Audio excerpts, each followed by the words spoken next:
bom.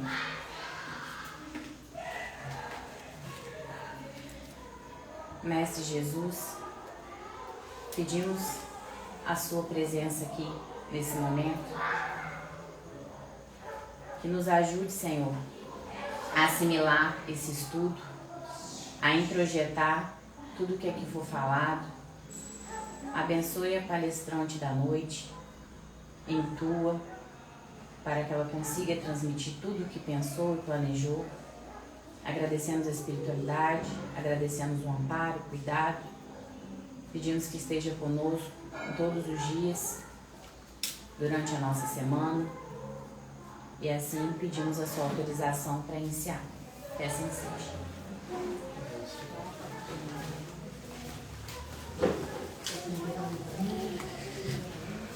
Palavras de vida eterna. Para vencer o mal. Não te deixeis vencer pelo mal, mas vence o mal com o bem. Paulo, Romanos 12, 21. Muita gente, quando não se mostra positivamente inclinada à vingança, perante o mal que recebe, demonstra atitudes de hostilidade indireta, como sejam o favor adiado, o fel da reprovação de permeio com o mel do elogio, o deliberado esquecimento quando se trate da honra ao mérito, ou a diminuição do entusiasmo na prestação de serviço em favor da pessoa menos simpática. Entretanto, para vencer o mal, não basta essa meia bondade, peculiar a quantos se devotam à desculpa, cortês sem adesão do campo íntimo. Todas as nossas manifestações que acusem essa ou aquela percentagem de mal são sempre plantação do mal, gerando insucesso e desgosto contra nós mesmos. O Evangelho é claro na fórmula apresentada para a extinção do flagelo. Para que estejamos libertos da baba sinistra do antigo dragão que trava o progresso da humanidade, é indispensável guardemos paciência contra as suas investidas, procurando esquecê-lo, perdoá-lo e fazer-lhe o bem, tanto quanto nos seja possível, porque o bem impuro é a única força suscetível de desarmar-lhe as garras inconscientes. Não nos esqueçamos de que, para anular a sombra noturna, não basta remeter os punhos cerrados contra o domínio da noite. É preciso acender uma luz. Assim seja. Boa noite. Hoje eu trouxe esse estudo com o nome de beneficência. É um nome não muito comum no nosso vocabulário, a gente não usa muito essa definição, né? Então eu quis trazer também um pouquinho a definição mesmo de beneficência no dicionário, né? Então, como que a gente define essa palavra? É o ato, prática ou virtude de fazer o bem, de beneficiar o próximo, de bem fazer, filantropia. Então, a beneficência ela é esse ato de fazer o bem, é a prática de fazer o bem, é essa virtude de fazer o bem. Então, é isso que engloba, né, esse termo beneficência. Beneficiar o outro, estar ali em prol do outro, né, se doar. Então, quando a gente fala em beneficência, se a gente pegar no livro no Evangelho segundo o Espiritismo, não vou lembrar agora qual capítulo, no item 11 do Evangelho segundo o Espiritismo, no capítulo 13, se eu não me engano, que é não saiba a vossa mão esquerda o que dá a vossa mão direita. Isso mesmo, capítulo 13. No item 11 existe a definição de beneficência. É dada pelo... Deixa eu ver se eu botei aqui. Não. É dada...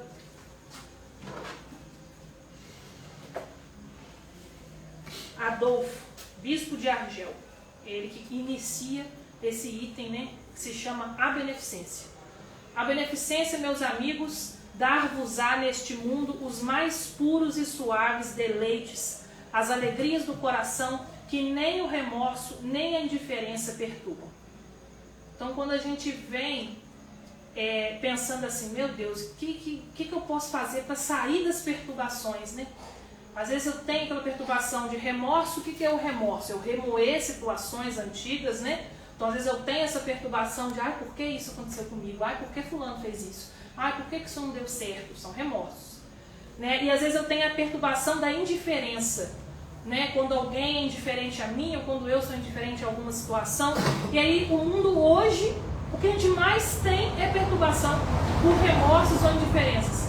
E aí a gente fica pensando, essa noite, por exemplo, eu tive uma noite mais agitada e aí assim, eu tenho um problema com noite. Se eu não dormir, se eu ver que qualquer coisa vai começar a atrapalhar meu sono, eu começo a entrar em pânico. Aí eu dou crise de pânico por não estar conseguindo dormir. Aí eu não durmo mesmo. Então assim, é uma bola de neve que acontece comigo. Então essa noite eu comecei a ter um episódio, né, de passar mal por coisas que eu comi durante o dia, acredito que foi isso.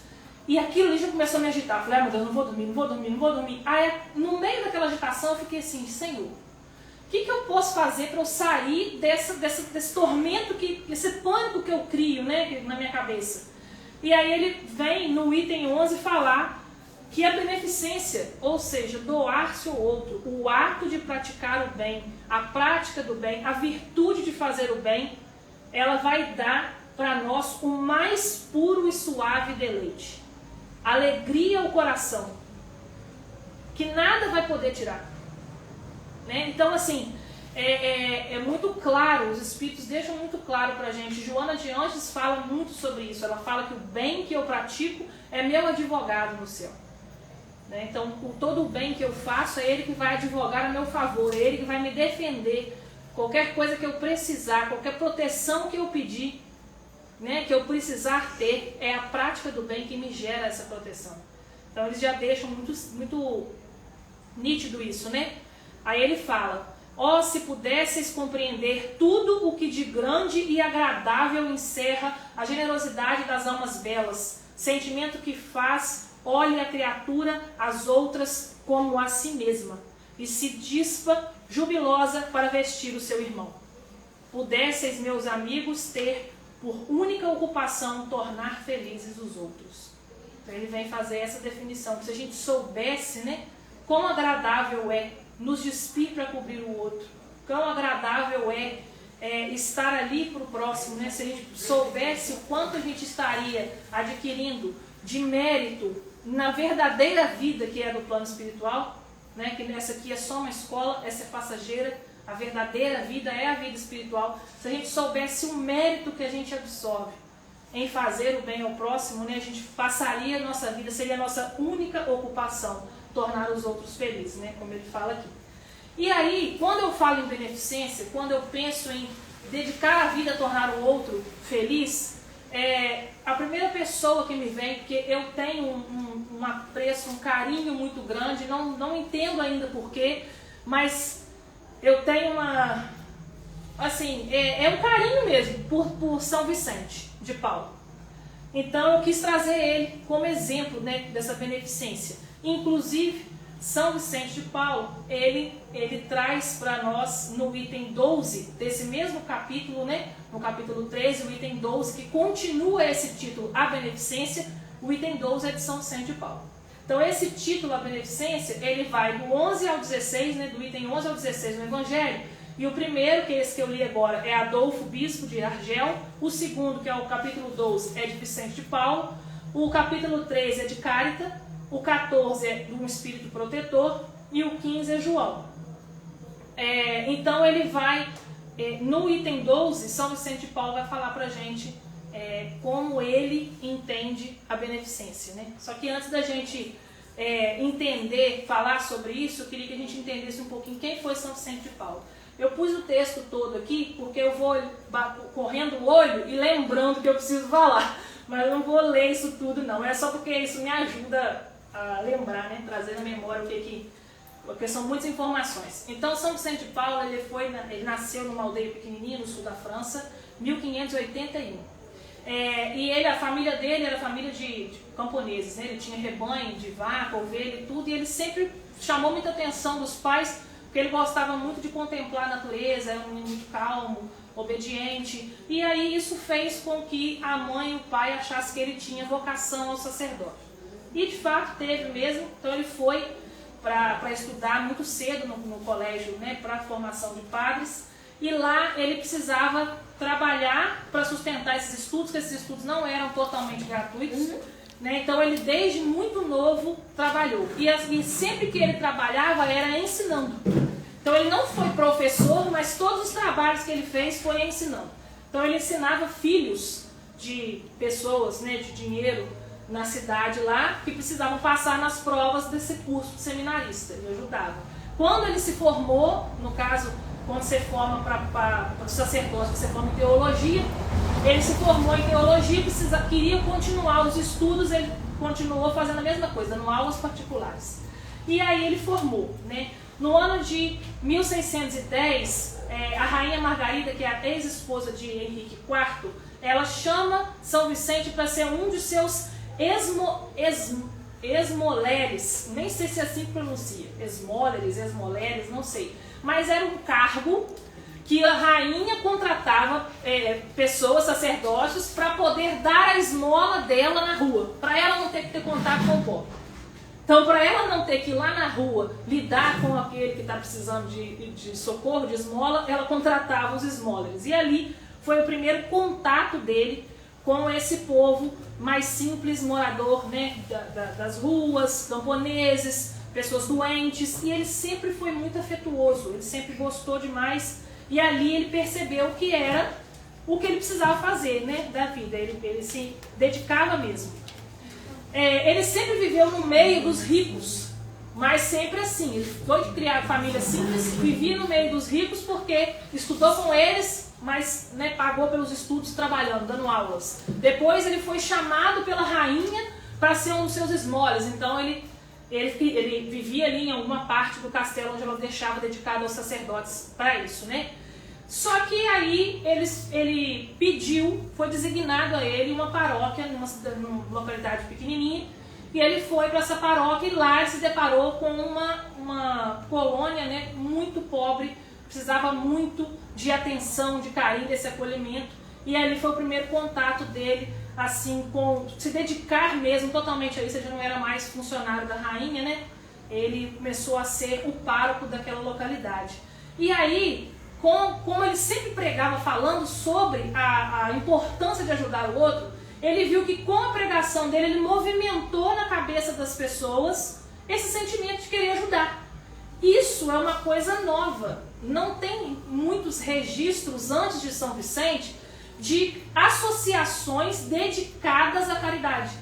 Então, um dos primeiros registros que se tem de pessoas que se juntaram num grupo especificamente para ajudar o outro foi promovido por São Vicente de Paulo. Por isso que ele é o dito, né, na Igreja Católica, ele é o pai da caridade, né? Ele é o berço da caridade.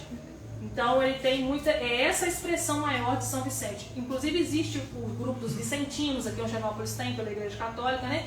O grupo dos vicentinos, que é esse grupo que junta e faz doação de cesta básica para as famílias que estão precisando naquele mês. Se inscrevem lá.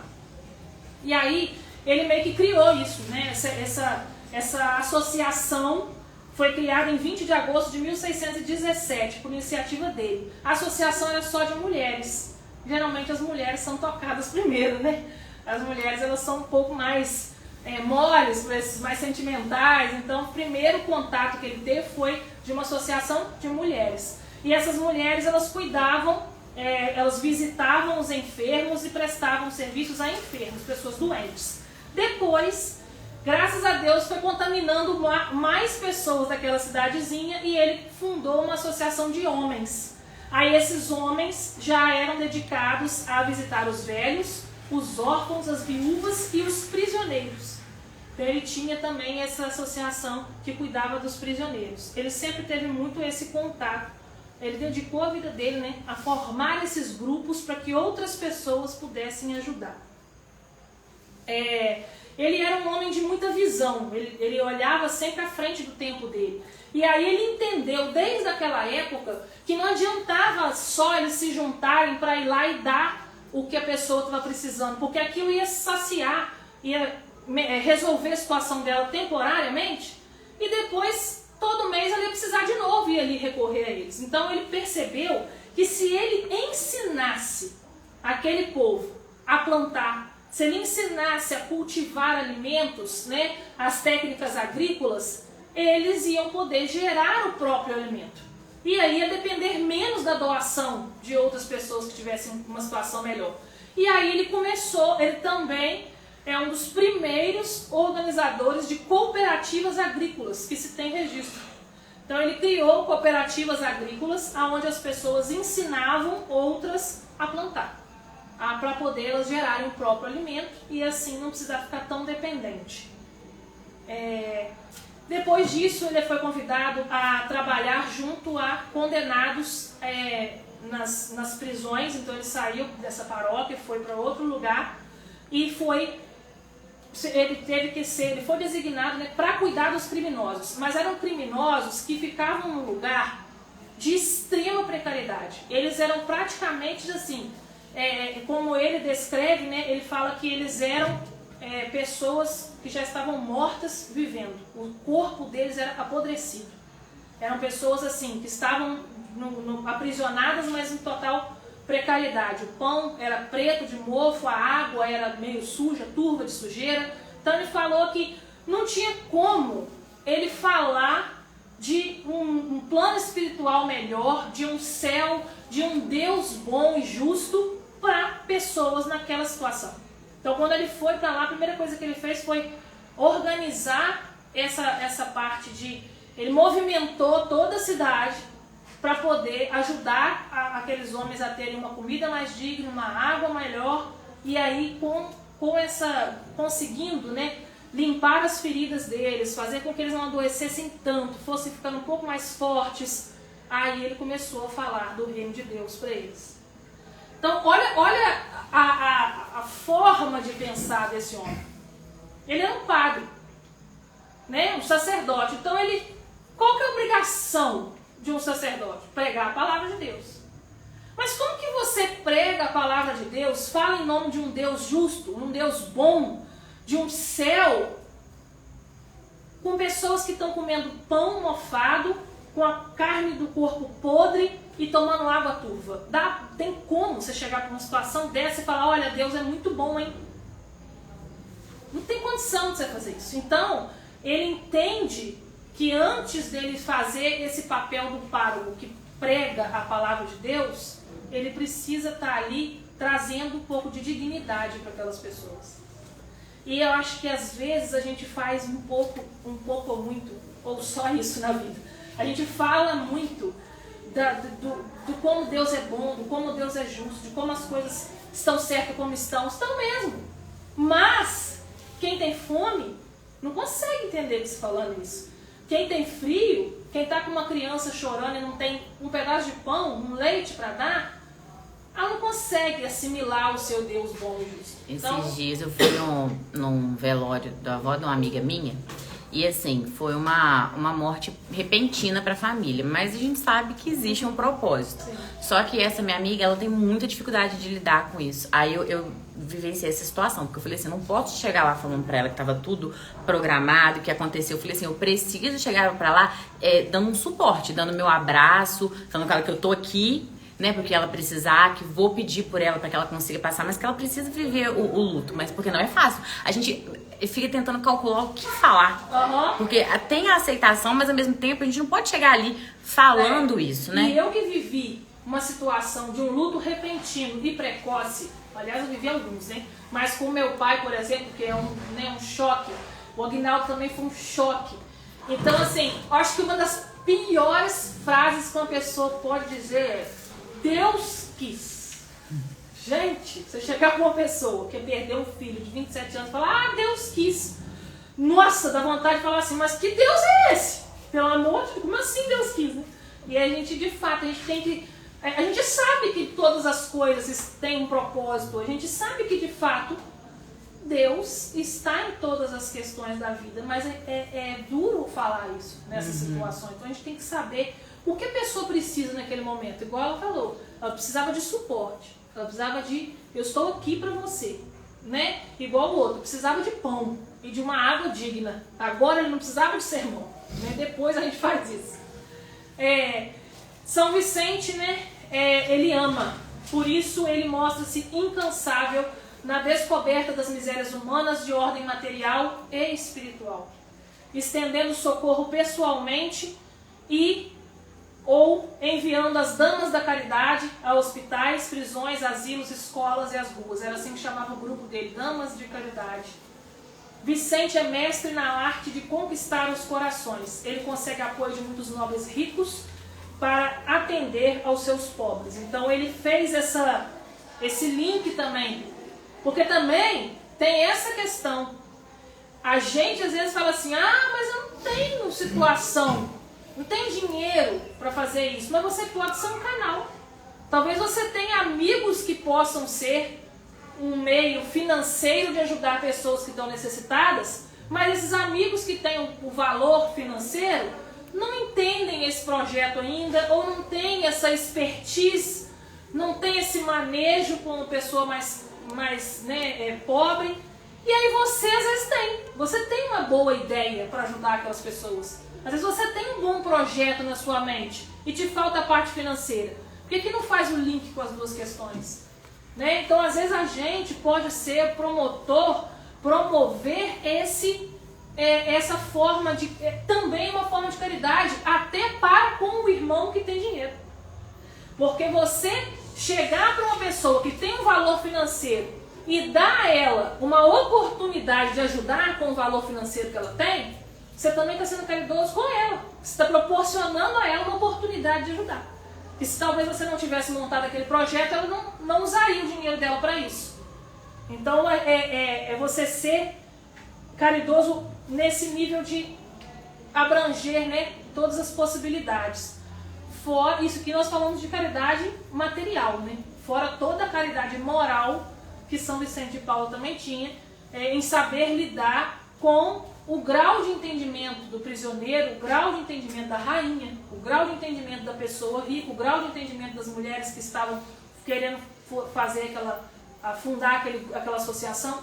Então ele conseguia entender aonde ia o limite de entendimento de Deus e de caridade, de amor ao próximo de cada um, sem julgar cada grupo daquele e fazendo justamente o contrário, fazendo com que cada grupo pudesse se complementar. Ele foi esse mediador, né? E aí ele aqui fala, nesse pedaço aqui, fala que ele adoeceu muito cedo, né? Desde os 30 e poucos anos ele já vinha inchando muitas pernas, com dificuldade para andar. E aí aos 70 e poucos anos ele passou a usar bengala e andava com muita dificuldade, mas mesmo assim fazer questão de ir para a paróquia e fazer as pregações deles, porque era muito lúcido, sempre teve muita lucidez, sempre foi muito sério. Então ele sempre fez muita questão de ir, mesmo doente, ele adoeceu muito rápido. E a morte dele foi em 1960, ele morreu, eles falam que ele morreu numa poltrona perto do fogo, porque ele levantava antes das 5 da manhã e às 5 da manhã iniciava suas orações. E ele foi encontrado, né, ele tinha desencarnado ali na poltrona onde ele estava iniciando as orações dele um pouco antes das 5 da manhã. Então eles falam, né, que ele morreu em oração. Esse texto foi tirado de uma página espírita e ele é um texto tirado de uma psicografia de Raul Teixeira.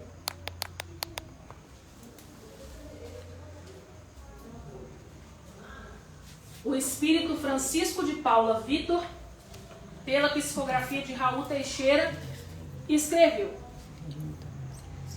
verdadeira luz a brilhar no seio do século XVII, seus exemplos de dedicação e fidelidade ao Mestre Jesus contagiam inumeráveis corações que depois dele investem tempo e vida aos serviços portentosos em prol da instalação do reino dos céus na terra.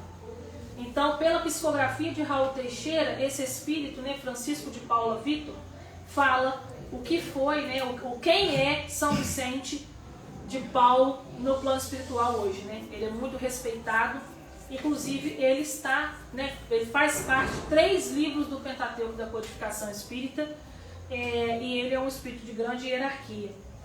E aí, aqui vai falar exatamente isso, onde ele participou nos 3 livros do Pentateuco. Então ele fala no livro dos Espíritos, ele responde 2 questões do Livro dos Espíritos, ele fala nas mensagens do Livro dos Médiuns e ele fala no capítulo 12 do Evangelho segundo o Espiritismo. Ele é um item, né, da beneficência, é ele que fala. E aí nesse pedaço do Evangelho ele fala a frase: caridade é, em todos os mundos, a eterna âncora de salvação.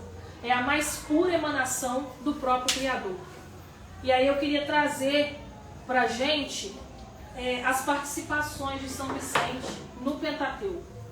Porque é muito consistente, né, a participação dele. Porque ele responde exatamente sobre aquilo que ele viveu nessa encarnação como Vicente de Paulo.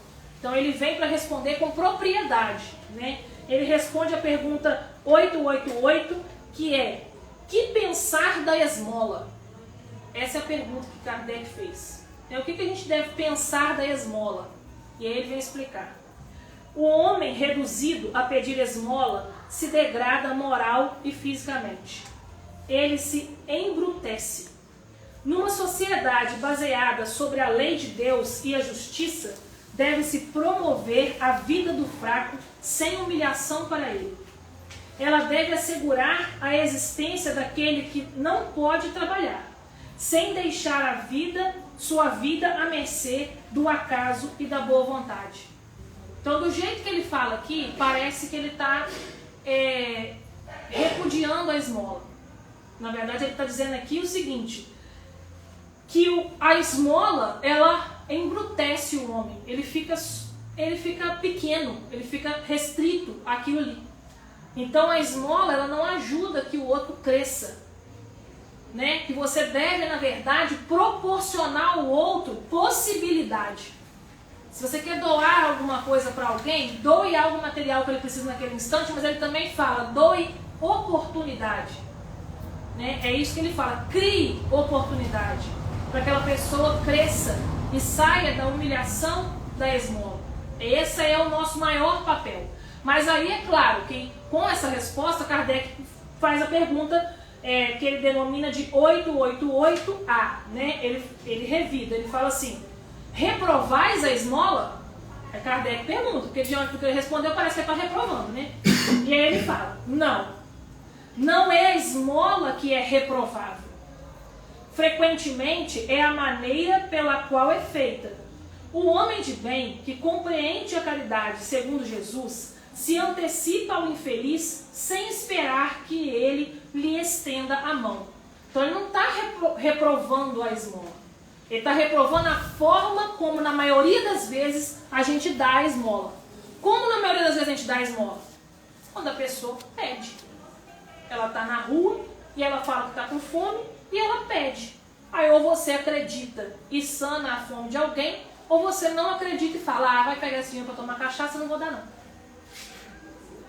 De qualquer forma, dando ou não dando, a pessoa teve que se humilhar para você, para nós, no nosso ar de superioridade, de eu sou melhor porque eu tenho R$5 no bolso, entrega. Ou não, os R$5. Que aí eu estou naquele ato do poder, né? Ele me pediu uma esmola, agora o poder é meu. Eu entrego e confio que ele vai comer, ou eu viro e falo: vai tomar cachaça? Não tem. Que é isso que a gente faz, eu faço. Já fiz quantas vezes? Né? Então ele fala que, na verdade, não é a esmola que ele está repreendendo, é como a gente dá essa esmola que ele repreende. E ele continua: a verdadeira caridade é sempre boa e benevolente. Ela está tanto na maneira quanto no fato.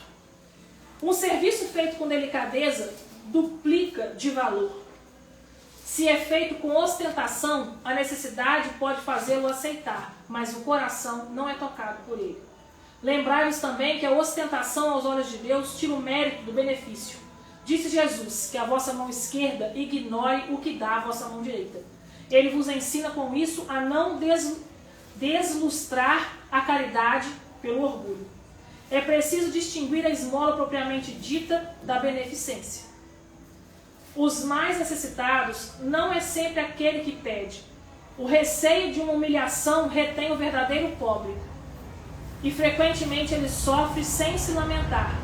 É a esse que o homem verdadeiro humano sabe ir procurar, sem ostentação.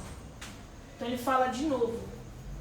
Aquele que está na rua pedindo, às vezes ele não é o verdadeiro pobre que precisa da sua ajuda. O verdadeiro pobre que está em casa com filhos passando fome, na maioria das vezes ele não vai estar na calçada. E aí é a nossa obrigação saber onde ele está e ofertar ajuda. Isso é caridade. E que ninguém saiba disso.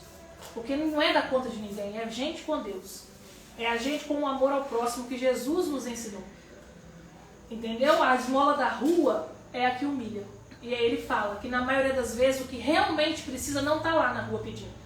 Mas a gente não vai atrás de quem precisa. A gente mal dá em quem realmente pede. Então ele fala, amai-vos uns aos outros. É toda a lei. Lei divina pela qual Deus governa os mundos. O amor é a lei de atração para os seres vivos e organizados. A atração é a lei de amor para a matéria inorgânica.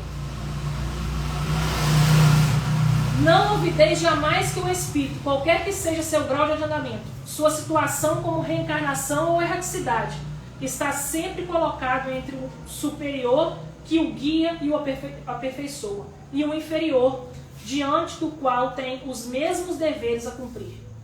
Então ele diz que a gente, encarnado ou desencarnado, a gente sempre está diante de um superior que nos guia e diante de um inferior que cabe a nós ajudar. E aí ele continua, né, essa explicação da por que ele inicialmente parece que repreendeu a esmola, né, e falando exatamente sobre isso, sobre essa questão da gente obedecer essa lei maior de Deus, que é essa: amai-vos uns aos outros, essa é toda a lei. Lei divina pela qual Deus governa os mundos. Então, a única lei é a lei do amor. Eu acho que deve ser a que a gente menos pratica. E aí ele tem participação no livro dos médiuns, aqui para ler pelo PDF que eu achei aqui na página da fé. Ele, dessa mensagem de número 20, e ele parece que ele está falando para nós, aqui dessa casa pequenininha, que começou agora, onde está trazendo essa raiz do espiritismo, né, que Kardec já era magnetizador. Então, quando a gente funda essa casa trazendo esse princípio lá dos primórdios, né, da doutrina espírita, quando Kardec ainda era estudante do magnetismo primeiro, a gente trouxe essa ideia para uma cidade muito pequena, e aí ele vai falar com a gente aqui. Eu acho muito interessante a forma como ele fala. Eu não lembro agora se é essa ou se é a 26, mas eu vou ler. A união faz a força. Uni-vos para serdes fortes. O Espiritismo germinou, lançou raízes profundas e vai estender sobre a terra a sua ramagem benfazeja. É necessário que vos torneis invulneráveis aos dardos envenenados da calúnia e da negra falange dos espíritos ignorantes, egoístas e hipócritas. Para chegar a isso, uma indulgência e uma benevolência recíprocas devem persistir às vossas relações. Vossos defeitos devem passar despercebidos e vossas qualidades, somente elas, devem ser observadas. A chama da amizade pura deve unir, iluminar e aquecer os vossos corações. Assim podereis resistir aos ataques impotentes do mal, como o rochedo inabalável resiste às vagas furiosas. Eu falei que eu vou escrever isso e vou botar no quadro aqui para nós. Porque eu quase que eu falei assim, nossa, parecia que ele estava adivinhando e falando, né? Porque quantas mensagens dos mentores nós já recebemos na mediúnica ali, falando exatamente isso daqui. Para sermos indulgentes com os nossos defeitos e olharmos apenas, né, as coisas boas, as nossas qualidades, né, umas com as outras. Para a gente poder ter essa amizade pura, né? Poder estar unido nessa defeito, chama. a gente olha o nosso, né? Do outro a gente... Do outro a gente olha a qualidade. E aí ele também participa da mensagem 26. Não, eu estou lá na 28. Jesus. As mensagens são pequenininhas.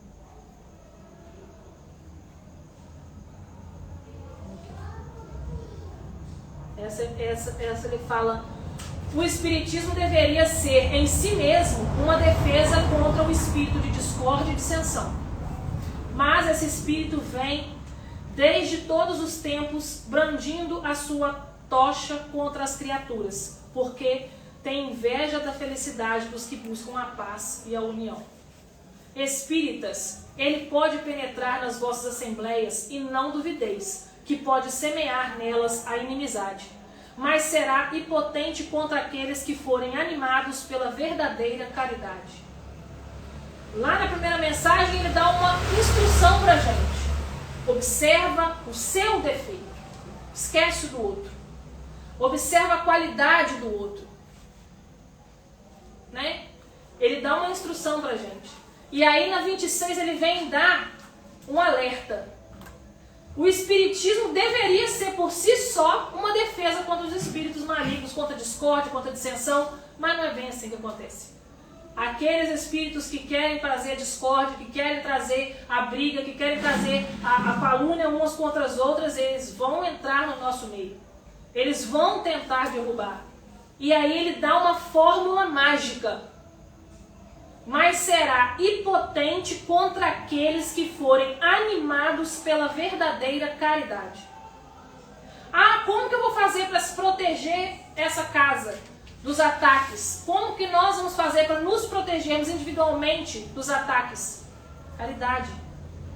E aqui, principalmente aqui, ele não está falando só da caridade moral, da caridade material. Tá também. Ele está falando também principalmente da caridade moral, que é aquela que eu escuto o outro com empatia. Eu escuto o outro e penso assim, respiro e falo, tá, provavelmente me respondeu assim, porque pode ser que esteja passando um dia ruim. Gente, a gente acorda do avesso, tem dia. E aí a pessoa faz uma pergunta pra gente, a gente tá do avesso e a gente fala, ai, mas é mais a gente do que o outro tem vez. E às vezes a gente não sabe quando que o outro pode estar sendo também invigilante e se tornando um canal para me descompensar. Então a gente precisa respirar e ter essa caridade moral, né, com o outro, paciência com o que vem do outro e empatia, né, que ele também pode às vezes não estar num dia muito bom. Se a gente tiver isso uns com os outros, né, vai ser bem mais fácil. E ele continua nessa mensagem falando exatamente sobre isso, sobre essa a gente saber blindar, né, dos nossos inimigos, trazendo sempre a caridade para dentro do nosso meio. Vou voltar para o meu. E aí, ele fala também da beneficência no item 12 do Evangelho segundo o Espiritismo, que eu acho que eu botei só um pedacinho, deixa eu ver aqui. Não. E ali é um encerramento do item. E aí no item 12, ele fala, esse comecinho aqui que ele fala, sede bons e caridosos, essa a chave dos céus, chave que tendes em vossas mãos. Toda a eterna felicidade se contém nesse preceito, amai-vos uns aos outros. Então o tempo todo o que ele prega é justamente isso, amai-vos uns aos outros. O amor é a base, que é a lei maior, suprema, que rege todos os mundos. E em todas as participações dele nos livros, ele fala a palavra beneficência. Quando ele responde no livro dos Espíritos sobre a esmola, ele fala a palavra beneficência. No livro dos Médios, ele fala a palavra beneficência. E no Evangelho, que a gente sabe que foi escrito depois desses dois, ele está falando um capítulo inteiro sobre beneficência. Um item inteiro. E aí ele fala, eu achei interessante o finalzinho, quando ele fala assim, homens fortes, armai-vos, homens fracos, fazei da vossa brandura, da vossa fé, as vossas armas. Sede, pois, persuasivos, mas constantes na propagação da vossa nova doutrina. Então ele pede para a gente ser persuasivo. Quando a gente vai falar da doutrina, né, quando a gente vai quando a gente vai espalhar, né, essa doutrina que a gente decidiu seguir, que é a doutrina espírita, que a gente seja forte para isso. Porque ele deixa bem claro que não ia ser fácil. Então ele fala, quem já é forte, armai-vos. Quem ainda se sente fraco, que a nossa brandura, a nossa fé, sejam nossas armas. Então ele vai pedindo isso, né? E no finalzinho do capítulo, do item dele, esse item 12, onde ele fala da caridade, ele fala de novo, a caridade é em todos os mundos a eterna âncora de salvação. É a mais pura emanação do próprio Criador.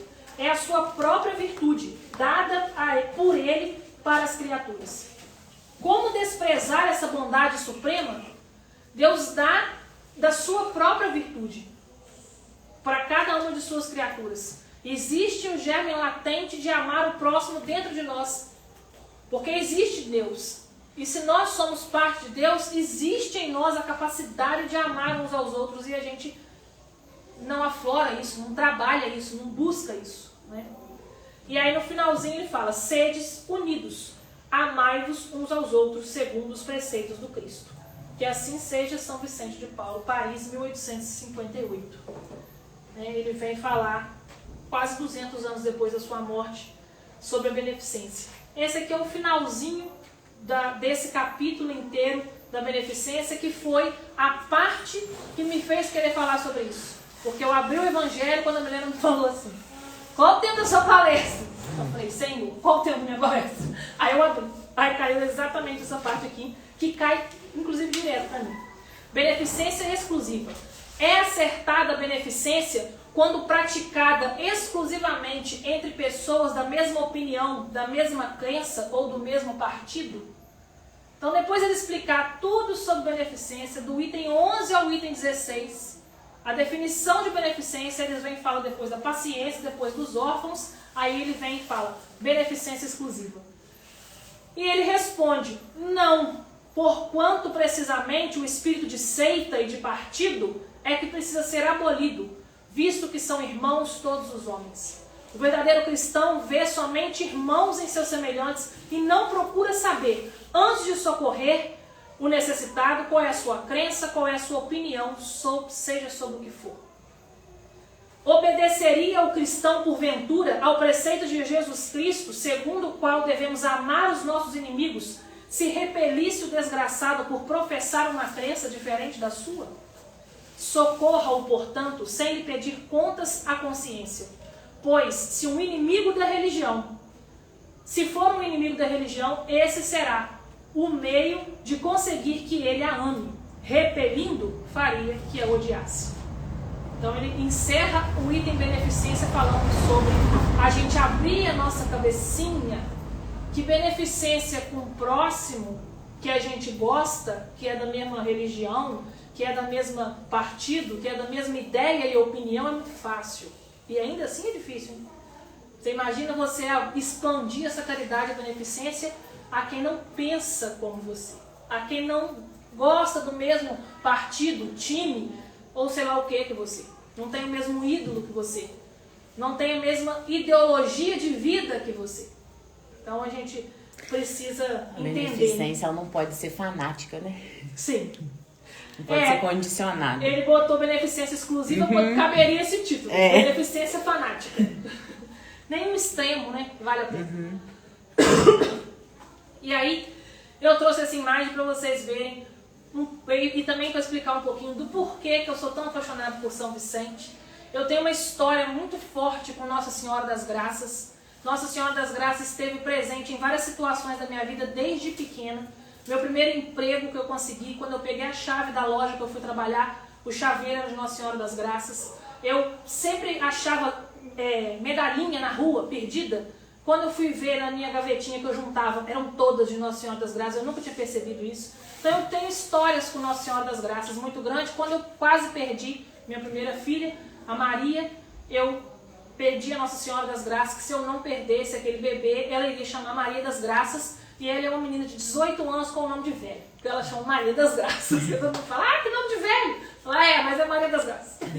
E aí, Nossa Senhora das Graças, ela apareceu, né? Nossa Senhora, ela apareceu num convento para Santa Catarina de Le Bourget. que eu joguei até no Google como que falava, Le Bourget.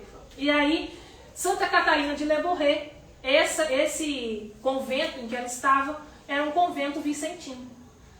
Quando a gente vai ver a história de Santa Catarina de Le Bourget, ela, aos 15 anos de idade, ela viu um homem na frente dela dizendo que o futuro dela, o destino dela era no convento, era se dedicar à vida com Jesus. E aí depois ela não sabia quem era aquele homem que ela tinha visto, e depois, mais tarde, quando ela entrou no convento, ela viu um quadro na parede e perguntou, quem é esse? E aí elas falaram, esse é São Vicente de Paulo, e ela viu que o homem que ela tinha visto era ele.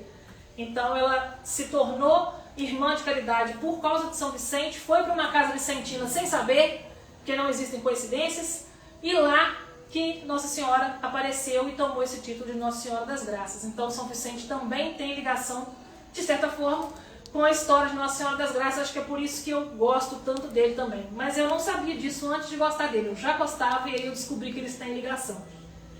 E também uma outra curiosidade, né, sobre o São Vicente de Paulo é que o túmulo dele precisou ser exumado, né, teve que tirar o corpo de um lugar e passar para outro.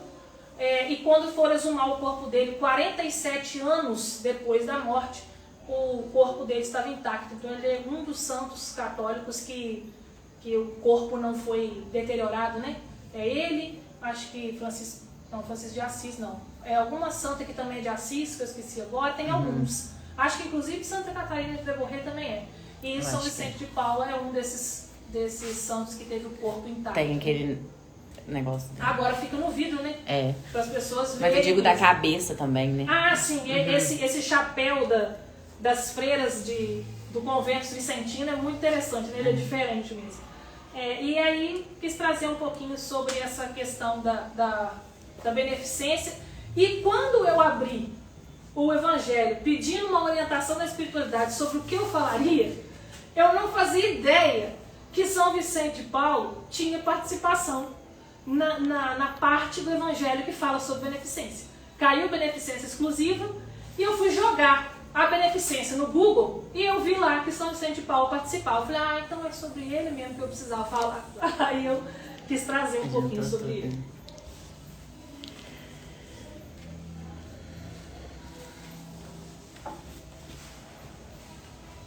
Fazer uma coisa não?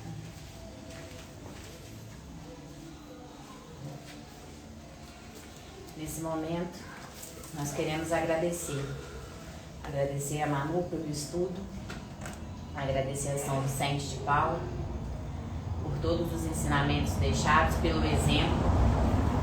Pedimos a sabedoria, pedimos que a espiritualidade esteja do nosso lado, que nosso mentor esteja sempre nos intuindo nos momentos em que nós tivemos as oportunidades de praticar a beneficência, para que a gente consiga fazer da forma correta, para que a gente consiga fazer de forma não exclusiva. E assim, praticando a beneficência, nós vamos conseguir progredir e evoluir e nos blindar, né? Porque nós aprendemos que esse é o caminho. Então, nós agradecemos a espiritualidade que se faz presente, agradecemos a Jesus, agradecemos a Maria todo o amparo e pedimos autorização para encerrar os trabalhos da noite, que assim seja. Graças a Deus.